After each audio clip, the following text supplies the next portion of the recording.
Libra TV. Quand le monde ferme les yeux, nous, on les ouvre. Depuis plus de 14 ans, un président a fait de la France sa deuxième maison, son bureau et même son hôpital. Je parle d'Alassane Dramane Ouattara. Depuis 2011, ce ne sont pas 1 ni 10, mais des dizaines de voyages vers la France. Visites d'État, séjours privés, consultations politiques, opérations médicales. La France, pour lui, c'est la destination permanente. Tout commence en 2011. Examens médicaux à Toulon. En 2014, opération à l'hôpital américain de Paris.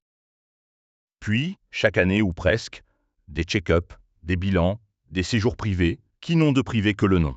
À chaque absence, la même excuse. Séjour privé.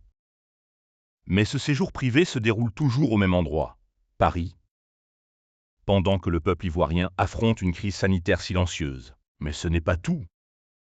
Le scandale s'est aggravé en 2025, quand la présidente du Sénat elle-même a avoué que les dirigeants ivoiriens avaient signé une convention leur offrant des privilèges médicaux en France. Opère à des tarifs préférentiels sur les lignes de concert, tant pour les voyages professionnels que privés, en plus de permettre aux officiels ivoiriens et à leurs familles de voyager à moindre coût.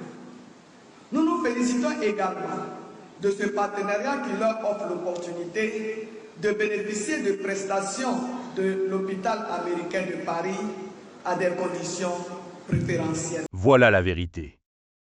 Une élite entière s'organise des voyages subventionnés, des soins VIP à Paris, des avantages pour eux et leurs familles.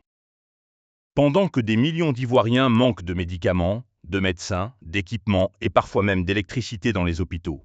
14 ans de pouvoir. 14 ans de voyage. 14 ans de soins en France. Pendant que son peuple souffre, lui se soigne ailleurs. Il est temps d'ouvrir les yeux. Et de dire la vérité, ils n'ont jamais pensé à nous. Jamais.